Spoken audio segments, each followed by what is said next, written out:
Welcome back to this latest episode of Japan's top business interviews. I'm your host, Dr. Greg Story, president of Dale Carnegie Tokyo Training. My special guest today is my fellow Rotarian, Mr. Koji Endo, who is the president of the Kai group here in Japan. Endo-san, thank you very much. Welcome. Thank you for having me. Yeah. Well, thank you for hosting me. And I have to tell the viewers, I'm in your beautiful modern building, huge building, and on the kanban downstairs, it just says Kai Group. Yes. Whole building is your company. That in itself is super impressive. So well done.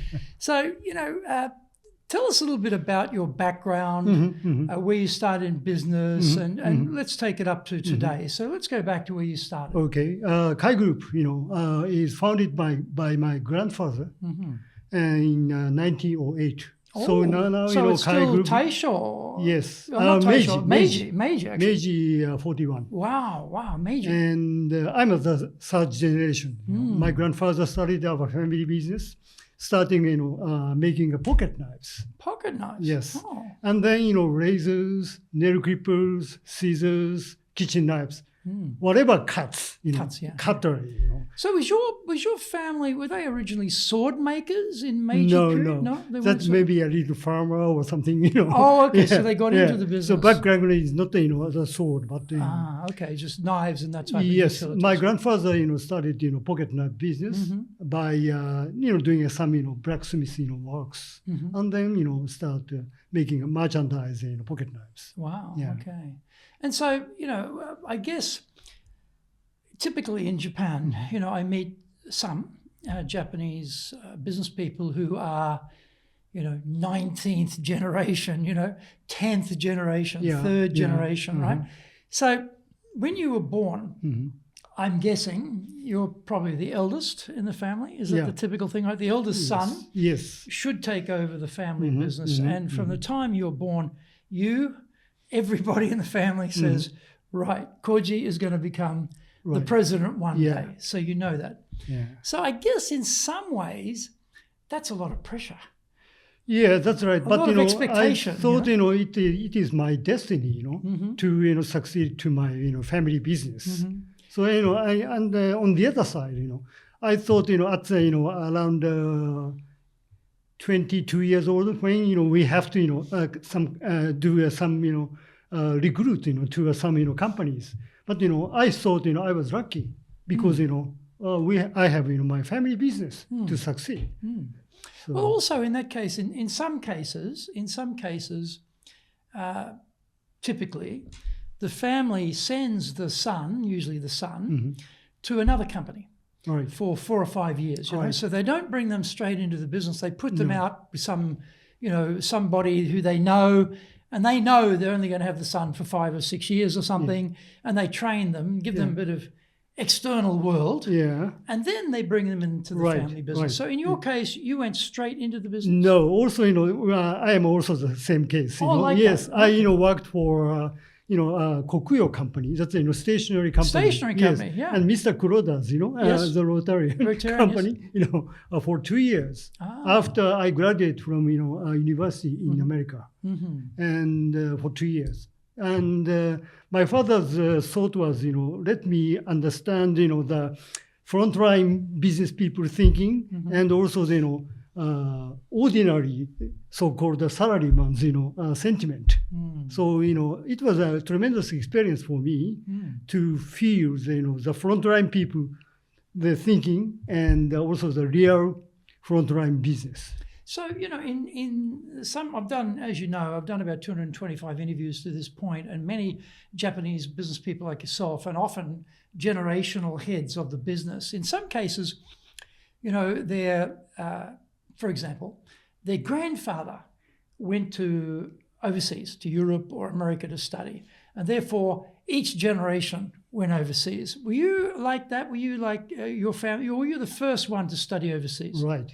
You're the first. In my family case, I'm the first one, to study abroad. And is that because when your grandfather started the business, a rather domestic business, and then your father, I guess, succeeded and he grew it internationally? Or did they say, right, Koji, your job, take Kai international, and we're going to send you to America to study? What was the thinking there? My grandfather, as I said, started a family business, making a cutlery, pocket knives, and razors. And also my father expanded our razor and cutlery business in the Japanese market. Okay. And when I succeed, my father, died early.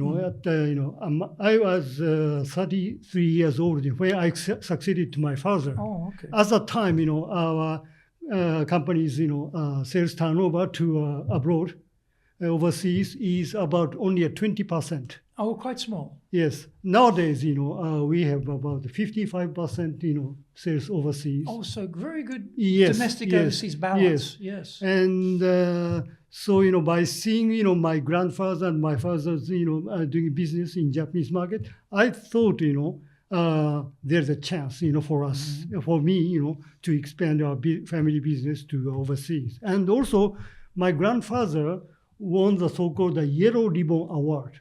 Yellow Ribbon Yellow Award. Ribbon Award, that is a Japanese, award given, by the emperor to some, industries, pioneers. Oh. And my grandfather, was given Yellow Ribbon Award for developing razor blade in Japanese market. And so your grandfather got an imperial award. That's incredible. Also, my father also won the Yellow Ribbon Award. Wow. In razors. Wow. My father, kind of invented disposable razors. Invented disposable razors. Disposable razors. Okay. First disposable razor in Japan. Right. I think I would say the first in the world. I think so, yeah. So, also, my father got, Yellow Ribbon Award. That's a lot of pressure on you. Yes. You have to get the Yellow Ribbon Award too, right? No chance, No chance. I don't think so. I think there's probably a strong chance. But that's very interesting, And when you thinking about going to America to study, right? Did you graduate from, how did it work? Did you do high school and then university in America, or high school here, then university in America, or graduate studies in America? How did that work? Yeah, I studied, I graduated from high school in Gifu, and I graduated from Waseda University in Tokyo. And then, I went to Los Angeles, Loyola Marymount University for graduate study. Which university was it? Loyola Marymount. Royal Marymount. Okay, in LA, in Los Angeles. Los Angeles, right? Yes. And that was like a master's degree or postgraduate degree? Master's degree there, right? Yeah. Right. And so, were you the person to bring the business into the American market? Like you yourself went there, started to meet people, I'm guessing. The rest of the company, no one's using much English, I guess, at that point. So probably you're the main person. You understand the Americans, you understand English. So you're the one, pioneer. I can see a yellow ribbon coming up here, pioneering into the American market. So you're the one going around America, introducing the company. This is what we produce, looking for buyers. Is that how it worked? Yes. I started, to marketing, our product for overseas, mainly for America, and to find, to come to America to meet top people in America, and to have a business. We say that, right? Meet the top people is so easy. Japanese business culture, foreign business culture, quite different. And even again, amongst the foreign business culture. I'm Australian, so to me, American business culture is very different in many ways to Australian business culture. So even for me as a foreigner, America's a bit different again. So how difficult was that for you to try and create a market in America for your products? The first thing is, you have to have a good product. Yes. With a quality product. Yes. That's number one. And then we approach to the who is the best people to for market our product into the market. So with a kind of connection of the people to people, I get introduced for the right partners. So one thing this is just my opinion, but one thing that strikes me about American business people is they can be very transactional. very short-term in thinking, depending on the company. If it's a listed company, quarterly results, a lot of pressure, profit. But I think one of the things that impresses me about Japanese culture is the business culture is a long-term thinking and build a long-term, stable business, stable partners, lots of trust. And, we're not looking for a short-term thing, looking at a long-term thing. So did you find that you were finding a mismatch between the Japanese long-term thinking and American short-term thinking? Surely I did. I felt that, things, But, the important thing is I, as a, owner or president of the company, can introduce the conclusion of the business with a kind of a price negotiation or what kind of a promotion we can do or what kind of a help, to the American partners. So the kind of, instant, conclusion or decision is very important. And many Western people thought, Japanese, as you said, slow, decision making or kind of a hesitancy of the lots of going around. And also, I have to, ask, the top, people. But in my case, that is not the case. So. And were you the president at that time that you went to the States? You were already president. Already president. Right. Yes. So when you graduated from, Royal Marymount in California.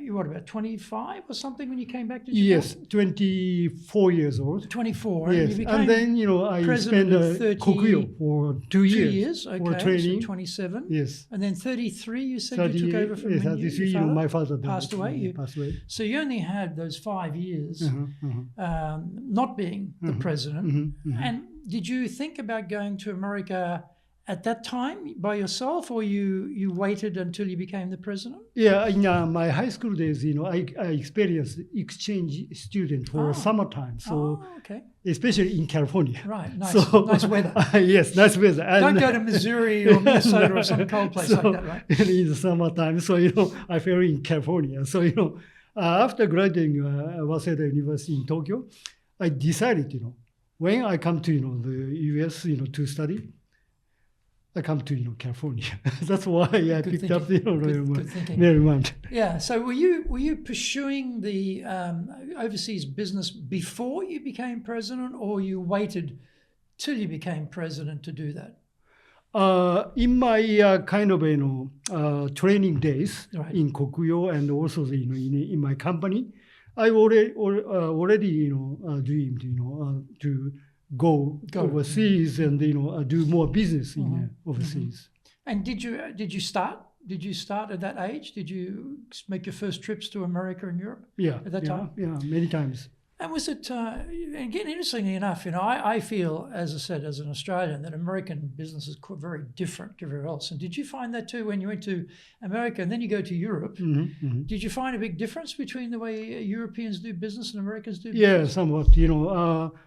American people is a kind of more dynamic. Yes. And the European, country by country, the kind of way of doing business and the way of thinking is a little bit different.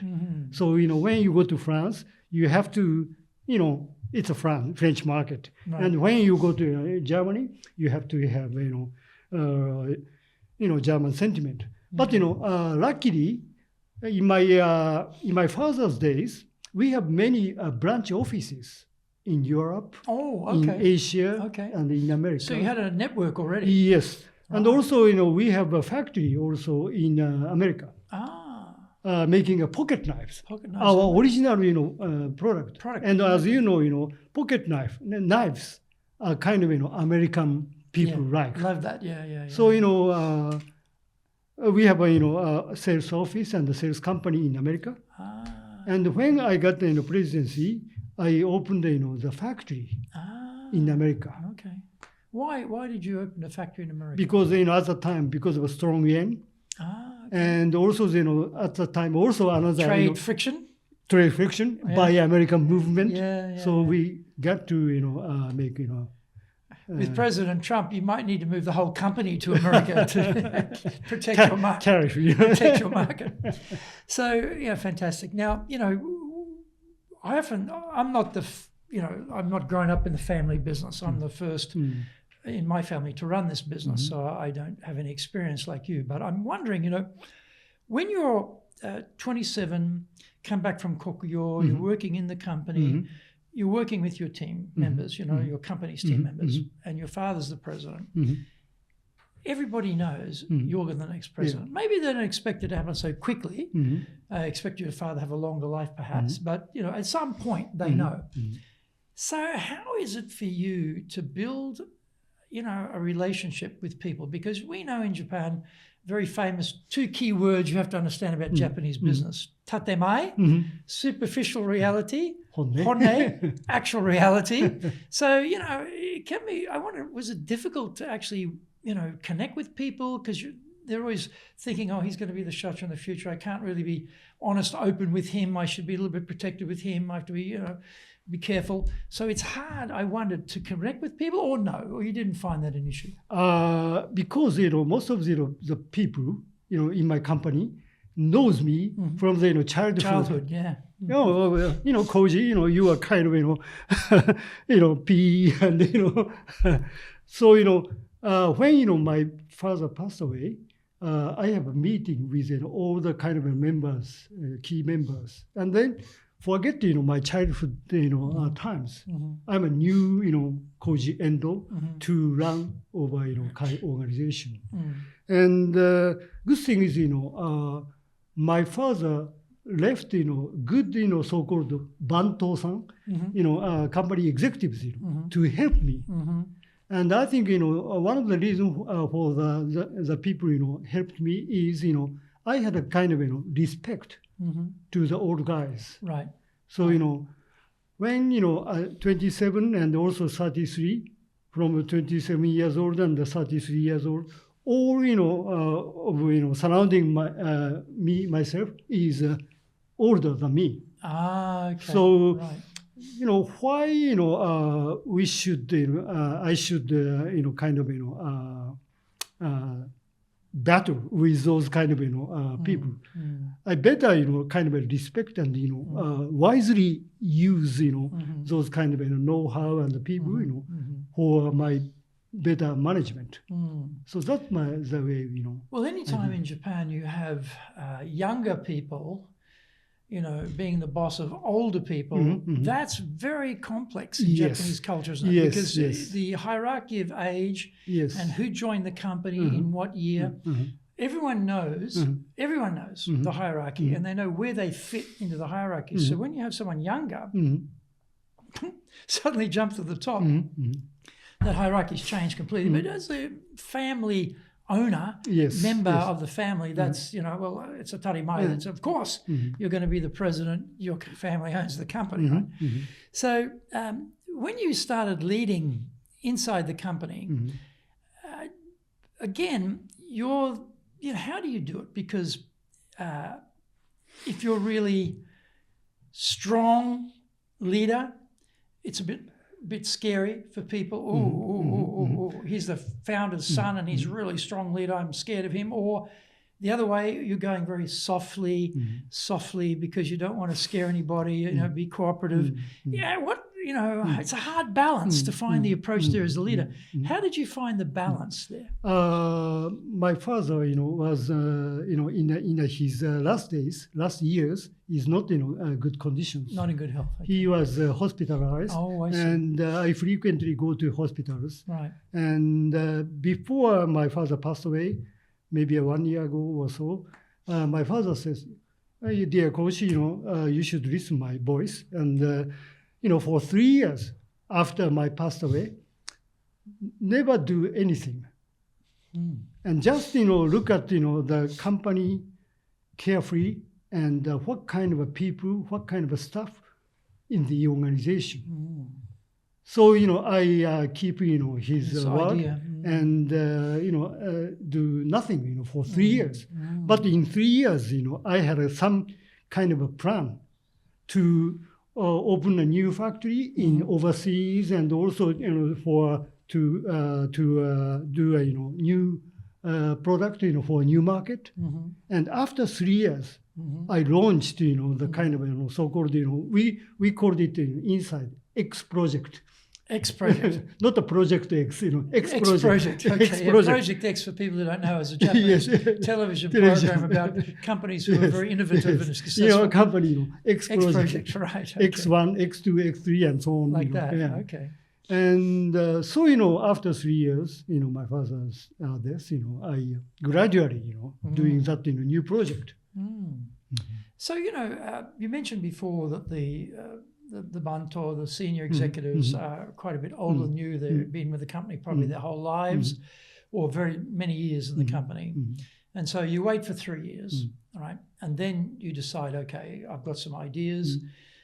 How did you go about getting them engaged to follow your ideas? Because, I know this is not your case, but there's a Japanese expression called bakabon, which means the idiot child of the founder or the owner in Japanese culture, where the idiot child takes over the business and blows the whole thing up and destroys the family's business, destroys everything because they've got no brains at all.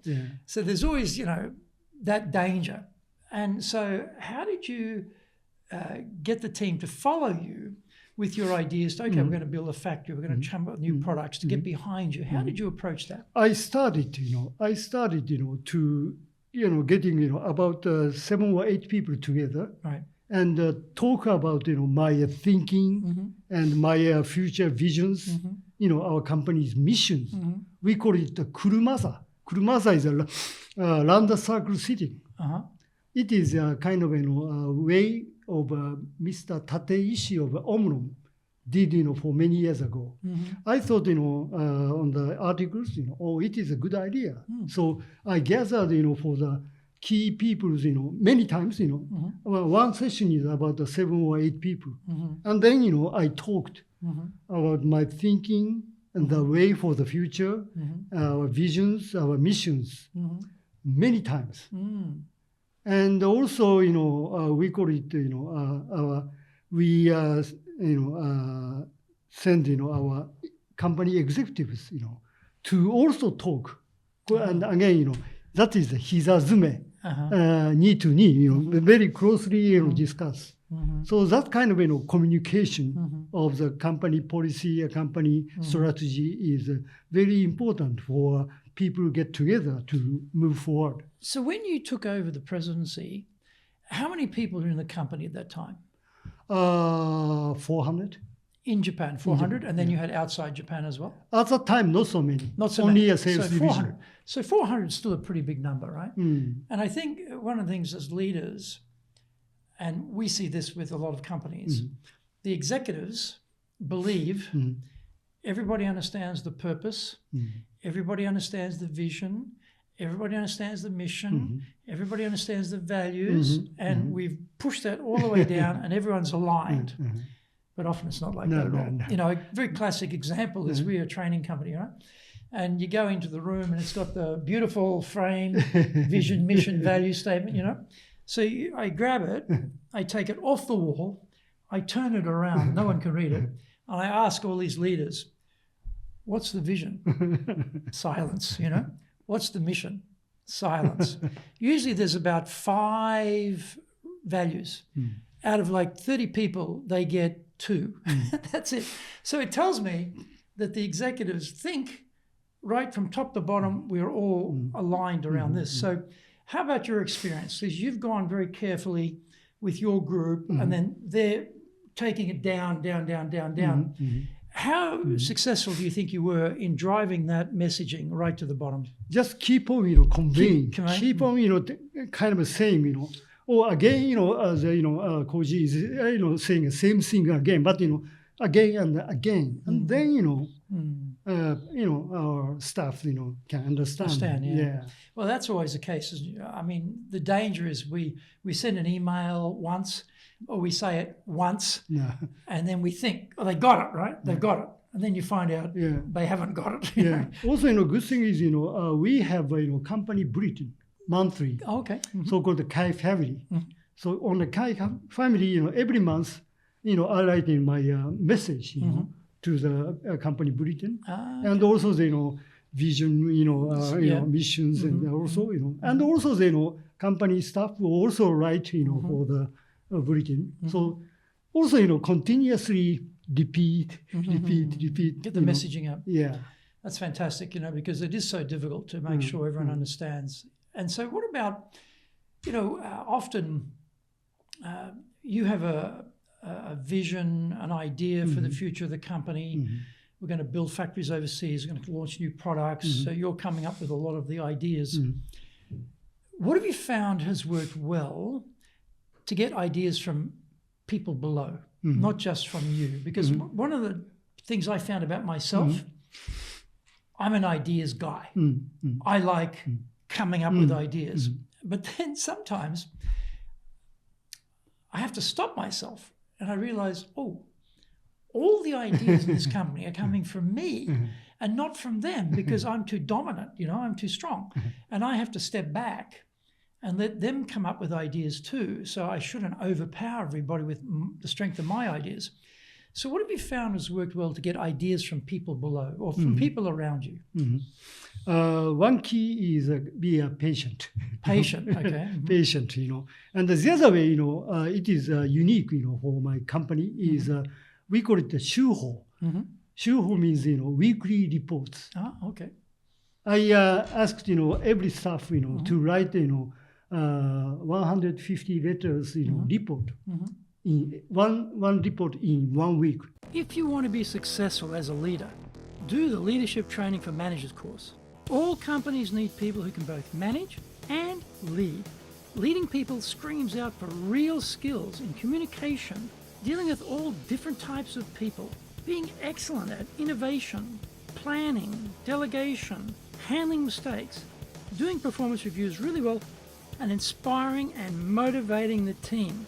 Do the Leadership Training for Managers course now in either Japanese or English. Leading is easy. Getting people to follow is the hard part. That is a great quote from Yogi Berra. Surprisingly, despite the complexities of leading here in Japan, everyone has to work it out by themselves. Foreign leaders want practical, applicable, expert advice.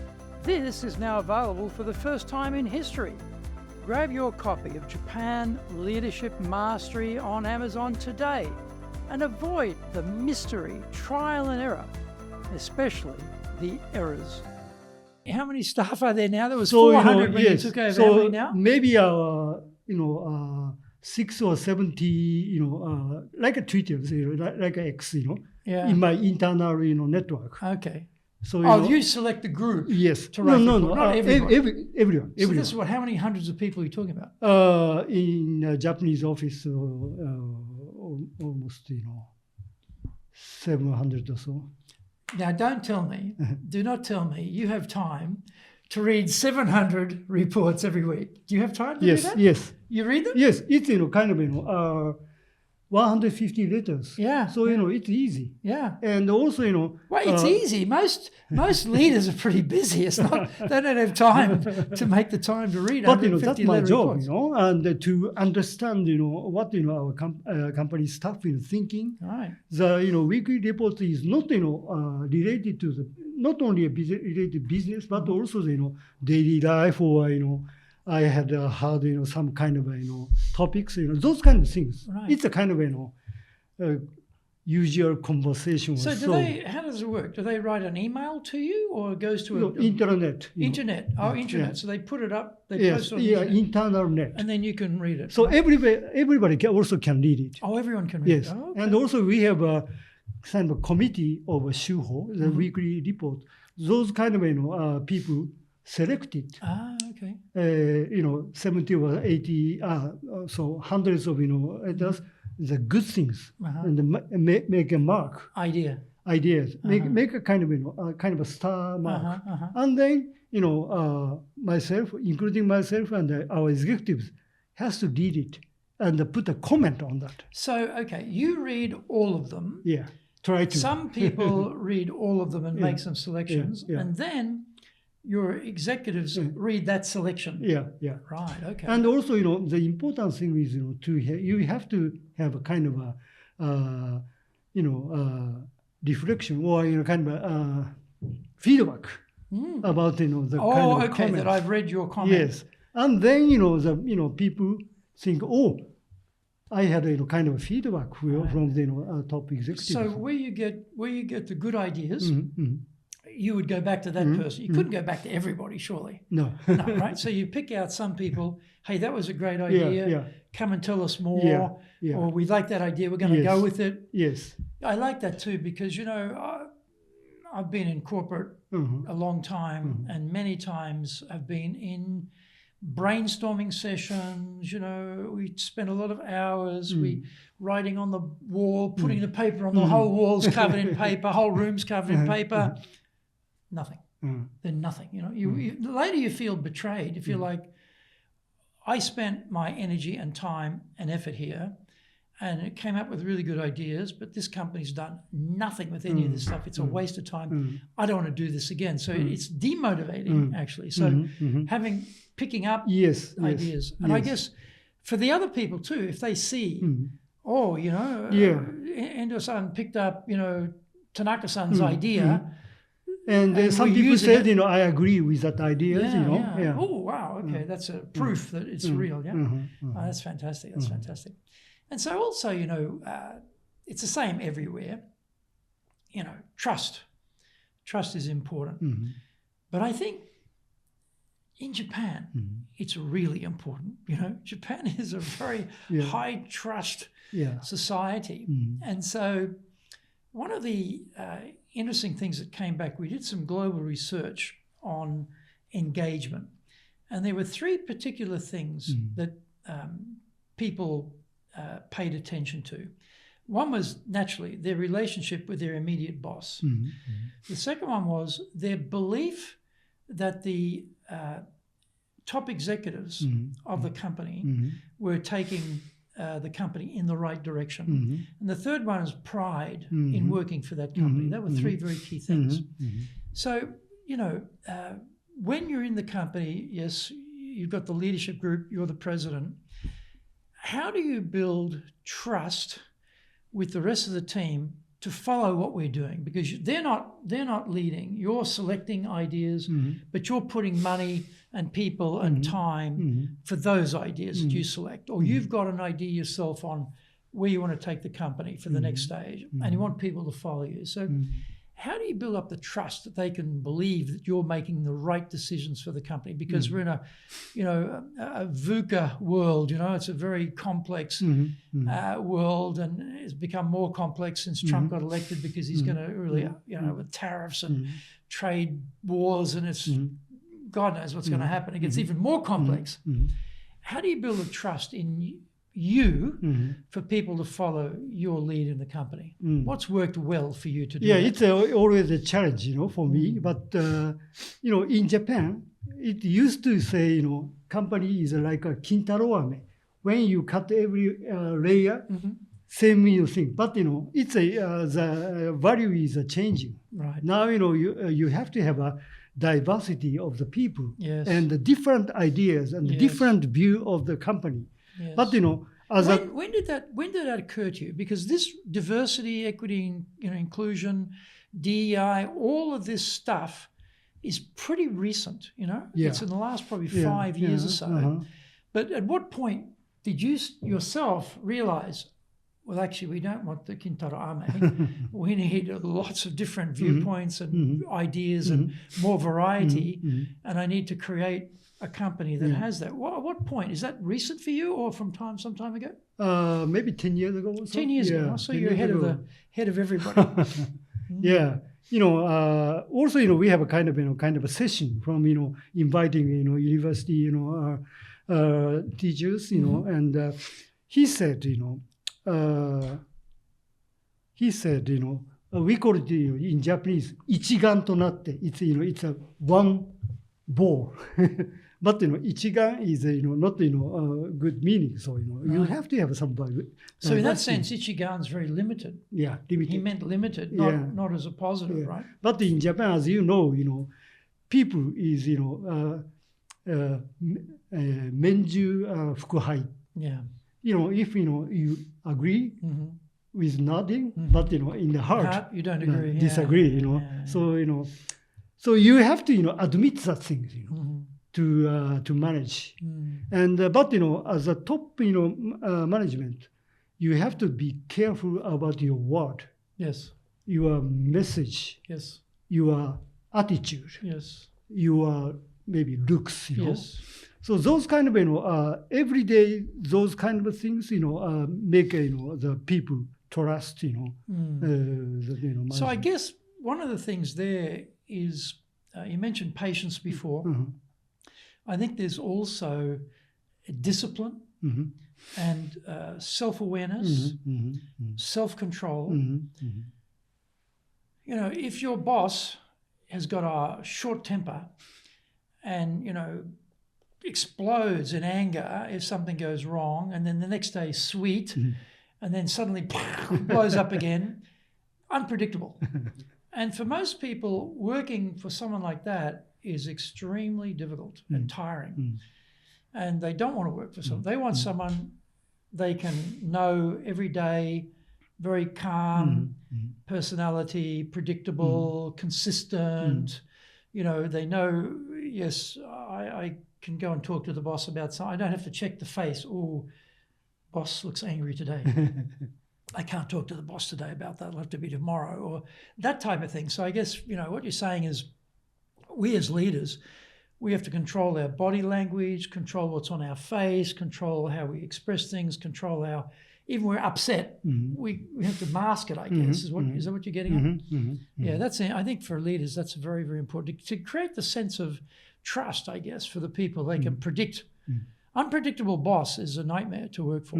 Absolute nightmare to work for. Yeah. And also in that sense, as I said, Shuho, weekly report is, kind of one of the sensor of the, how people thinking, how people's mind, feelings. By, Shuho, weekly report is not, just only related to the business, but also, every day some matters. Oh, today is very hot, so we have to, change, the clothes. Or that kind of, some, daily or usual, topics. But, by reading that, oh, this person is something wrong with maybe his family or her family or some health problem. You can have also another sensor of the people's management. And then what do you do about that? If you read with Shuho and you think, oh, something's not right with that person, what happens then? To the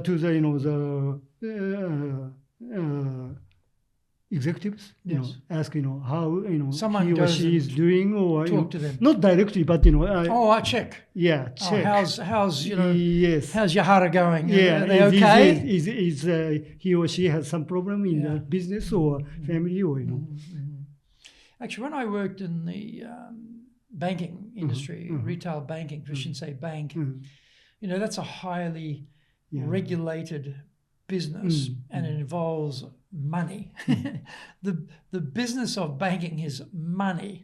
So there's always a problem with money, and crime and all sorts of crazy things go on, as we know. At one point there, you have a Shuho, I know, but someone is not going to write in the Shuho, Yamashita is really being mean to me, or they're being mean to everybody, or they're stealing from the company or something. They're not going to write that because their name is on it, right? And the same in the bank. So we actually had a system where it wasn't with the bank, it sat with another company on the cloud, and anybody could write anything, anything they like to that. We couldn't access it from who wrote it, but we could access the content, but we didn't know who wrote it. So we could see the content. So if there's some problems or some crime or any wrong procedures around regulations or anything like that, it was visible but not traceable to the person, right? To give people the freedom to write openly and completely honestly about anything they're not happy with, to do that, to try and capture that. And we did it in the bank. It was quite successful, actually. And, you couldn't tell who the author was, but you could tell what the problem was, which was quite handy. In terms of culture, now you have Japanese culture, you have grandfather's culture, you have your dad's culture, and then what about Koji culture? How do you think about building your own angle or your own take on the culture of Kai Group? How do you think about creating a culture that you want? Because, maybe your grandfather, different era, started in Meiji, right? And your father, sort of Taisho Showa, I guess, and then, you're sort of, Showa plus, right? So each generation is different and the world is different. So they all have a different type of culture. So what do you think about building a strong culture? What's some things you've learnt that are very effective to build a strong culture, your preferred culture in the organization? Each era, my grandfather's era and my father's era, my SF era, and also, I handed over to management, the presidency, to my son 3 years ago. Okay. So I am now chairman and CEO of the company. Chairman, right? Yeah. But anyway, every generation has a different value. So we have to respect that. So I don't want compete with my grandfather's kind of a value, or my father's value, my dad's value. But also I don't argue with my son about his value. Right. So each generation has to have own value, and we have to respect it. But for a Kai organization, we have to be integrity, humble, and down to earth, and honest. Is that our corporate culture?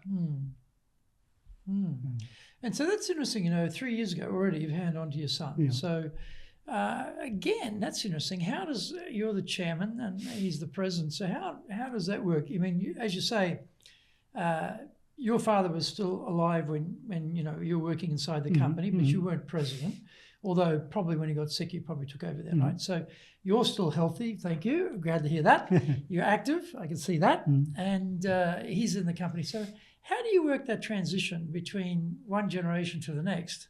And it's interesting that you've done it already. You're still young and healthy and very vigorous. You don't need to hand it on. But you just, why now? And how does that work for you? So I'm now 69 years old. And you look very young. Oh, thank you. Son, I got to tell you, you look very young. Yeah, but in these days, like as you said, VUCA era is very changing very rapidly. And in the time of the internet, and I cannot keep up with that. And also to open up the worldwide market, I traveled overseas every month, every week or so. But at my age, yeah, you don't want to do that anyway. Yeah, so do that. So it's a kind of a time, as you said, to be set back and see what the company goes, and also I have to think about each era's values, to make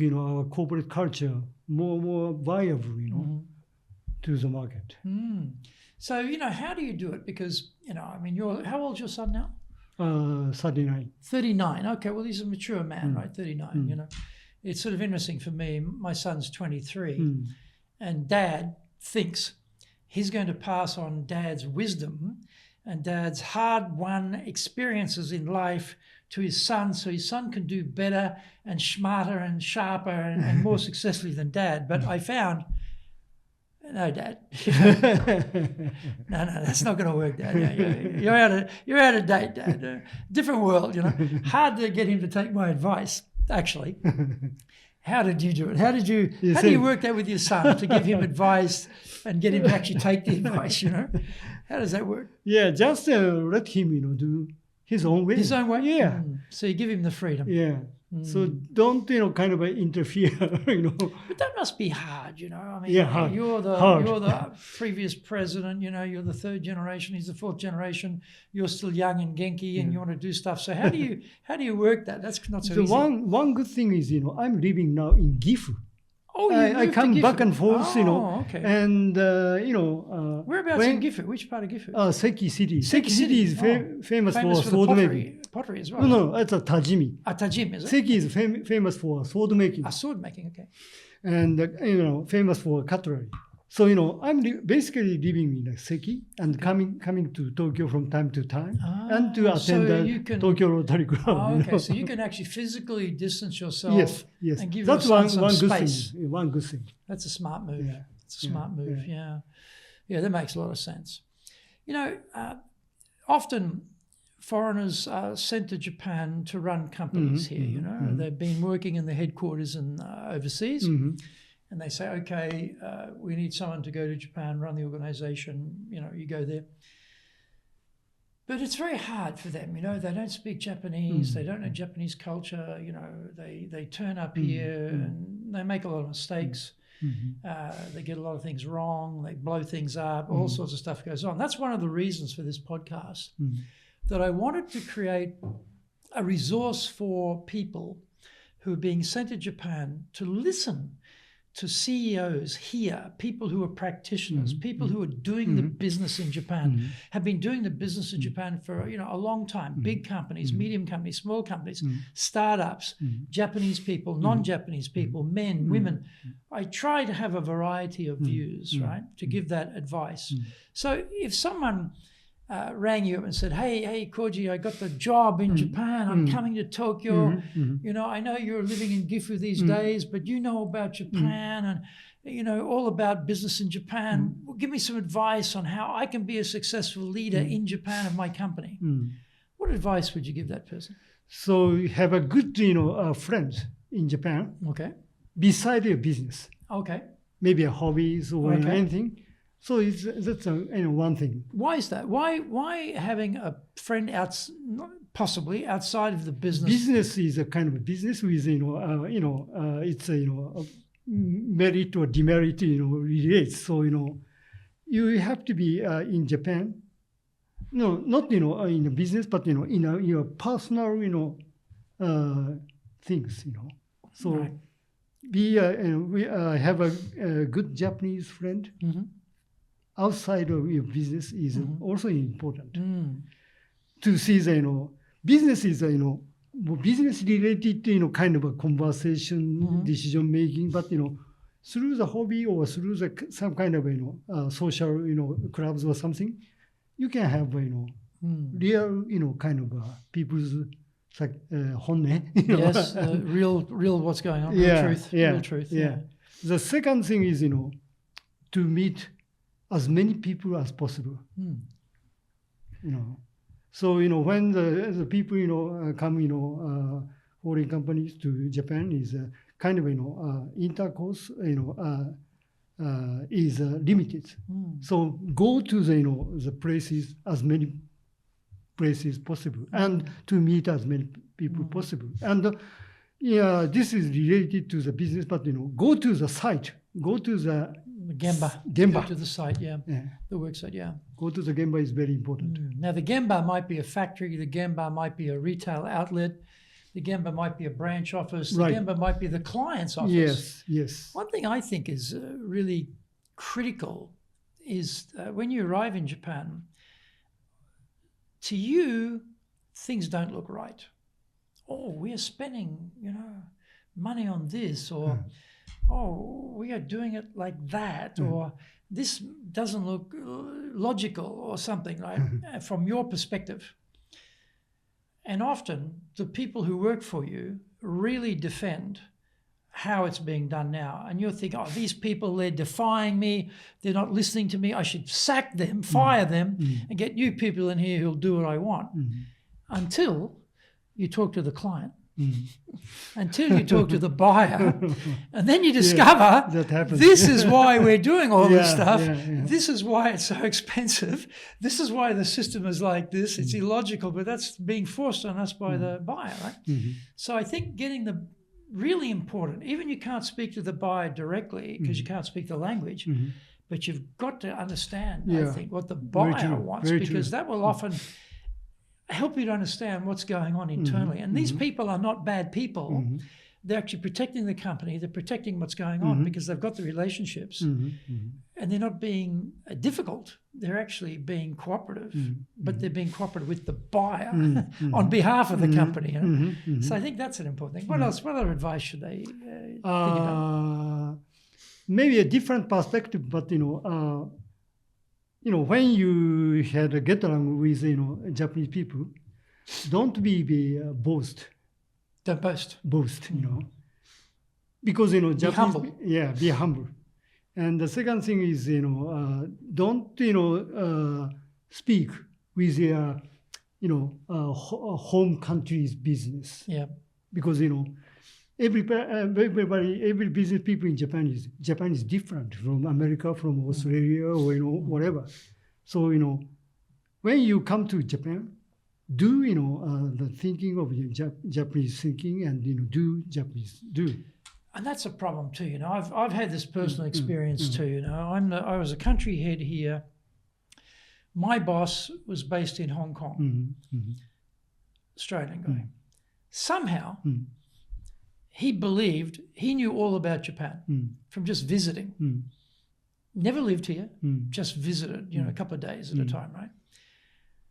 And then when you try and explain why something's not going well or, results are not as good as they could be, oh, don't give me that Japan's different line. He would refuse it.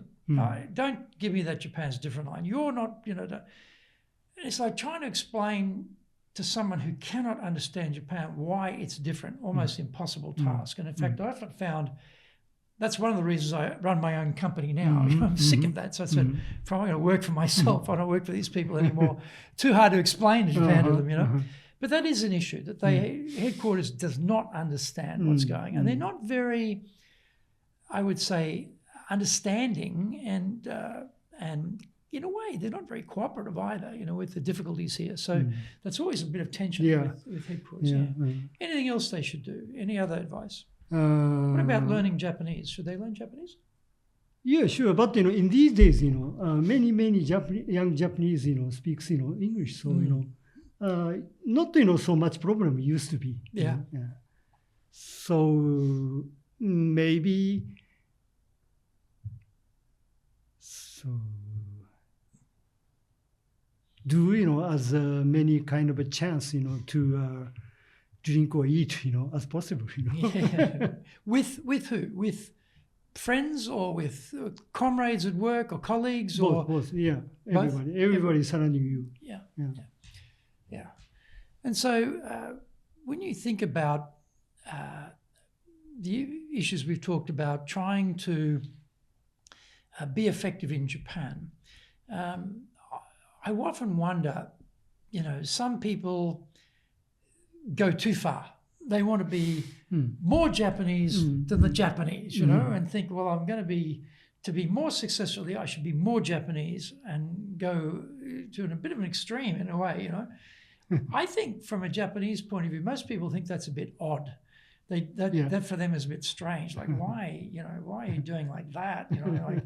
You are not Japanese. You should be yourself and respect Japan, respect the culture, but don't go too much the other way. Yeah, there's a limit, isn't there? Yeah, understand Japan, but you're not going to be out Japanesing the Japanese anytime soon. Yeah, I understand that too. I think for me, I came to Japan in 1979, and when I got here, I was already sandan in Shitoru Karate, and my teachers were here down in Himeji. I used to go down and train all the time.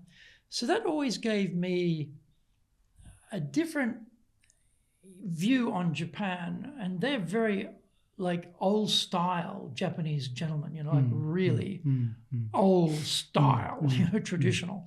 And that gave me a different view too. And I think for me, having that, I'm not going to call it a hobby because it's more than a hobby, but that gave me a perspective on Japan too, and generationally too, that I don't think I would have gotten if I hadn't done something like that. So I think, as I said before, having hobbies here, it doesn't have to be traditional martial arts or feral hour ranging or tea or whatever. It can be. But I think those, having those sorts of things here and you meet people, it's good. You get a different perspective on life here. I think it rounds out a lot of things too. In terms of, in your career, I'm sure you have found some good habits that you've found that work well for you. What would be some good habits that you've created for yourself over the years? Some, of course, many Japanese love, golf. Yes, yes. So, yes. I'm also a golfer. Okay. You're doing a lot of golf? Yeah. So on that point, I mean, I'm a bad example. People say golf is a very social game. It was never a social game for me because you get out on the green, my ball is somewhere on the right, on the other green over there, next to the next green next door, and trying to get back onto my course. Never saw anybody except at the tee off and at the putting green. Didn't talk to anybody because I'm searching for my ball all the time. Never worked for me. But is golf? Do you think golf is good in business? Is it really something that works in business, or it doesn't make any difference? Because in Japan, it takes a whole day. Yes, whole day. By the time you drive there, have a cup of coffee, first 9 lunch, second back 9. But you can be with your customer or your friend, for 5 hours or so. Yes. In the golf course. Yes. That's long time to be with have some conversation, and also you obviously can hit the ball straight. So you're my customer's over here. I'm over here looking for my ball. It didn't work for me, but that's yes. So you got some time. So you found that was useful, and also you can see the personality and the tempers. Okay, right, losing the temper. So it's a good chance to understand, observe. Yes, yes. But anyway, another thing for beside the golf is maybe some eating or cooking. Oh, okay. Because eating, Yep. while eating, nobody said angry. Yes. Everybody is happy. Calm and happy. Yeah. Yes. So eating is eating around in a good restaurant, in a good wine, or is also another good thing. Sounds very good. Yeah. I like the sound of that. I was thinking when I was about habits, I was thinking more of personal habits, like how you organize yourself, organize your discipline, organize your time, organize your energy. I was thinking more of those sort of personal habits. Found any good personal habits for you to be personally effective? Starting, my grandfather, we had a good connection with a Zen priest. Ah, okay. So, my management, thought is very influenced by Zen thoughts.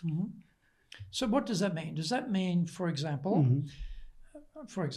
you do Zen meditation every day yourself? Does that mean that? Not, sitting, but, just, meditating, Meditating? Yeah. Right. Yep. Right.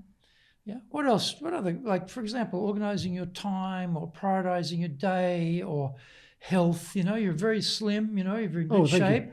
You look very healthy, so I'm sure you're eating very well, you're not slamming a lot of alcohol into yourself and wiping yourself out every night. So any other good habits you've come up with over the years? Just what I do, as a leg, As a what? As a leg, As you like. You do as you like. As you okay. like. Fair enough. Nothing special. Okay. What about the other way? We've had, different recessions, oil shocks, and you've been through all these recessions. We've had the .com, things blew up. We have Lehman shock. We have a big, earthquake, tsunami, nuclear triple reactor meltdown. We have COVID, Corona. At different times, really major things happen, and business doesn't go on a straight line, right? What have you found has helped to make you resilient, strong, to deal with these challenges? What have you come up with that help you? In Japanese, なるようにしかならない. Okay. So what does Let that it be. Sorry? Let it be. Let it be. Oh, that's very Buddhist. That's very Buddhist. Yeah. What about stress? How do you deal with stress or anxiety or that sort of pressure? Sleeping. Getting lots of sleep. Yeah. And go to a hot spa. Onsen. Onsen. Good idea. I like that idea too. Onsen, big favorite. Mine, onsen is great. Yeah. And around Gifu, right? And Nagano, you got lots of good onsen out that way too, right? Yeah, good onsens everywhere in Japan. Yeah. So, any final advice for our audience on business in Japan? Just generally, some things. But I think, basic is, if I could advise, for the people, come to Japan to do the business is don't think about, Japan is a special country. Okay. So, what you do, what you think, and what, it's, people to people, countries. Yep. Of course, you have to respect, Japanese culture and Japanese things, respect, but, do what you want to do, in Japan. Don't think, Japan is a special country. Okay. No special people, Right. Okay. Ordinary people, Okay. And one question I have is, you're 69. You look like 61. Thank you. And you're very genki and, very healthy and you're very vigorous. And I see you at Rotary every Wednesday, basically. But you're based in Gifu now. Aren't you bored? Don't run the company anymore? I mean, for a lot of people, what do they do when they retire? Because they've been extremely busy, focused on their work. And then suddenly nothing to do, no responsibility. Oh, I don't have a diary anymore. Oh, I don't have a whole bunch of meetings anymore. Oh, I don't have a schedule anymore. How do you get out of this busy life into stepping away? How did you do it? Still, I'm busy. Still busy. Yeah, and coming to the Rotary, every Wednesday, and also, do many things, in Seki. Okay. Take care of my, grandkids, and also, take care of my wife and, family business. Yeah. And also, because, we are family owned, so, we have a family asset. Oh, okay. So to control, those kind of assets. Right. And also the local kind of activities. Community type of things, So there's a lot of things, But, all Japanese people not used to, to do the things. Yeah.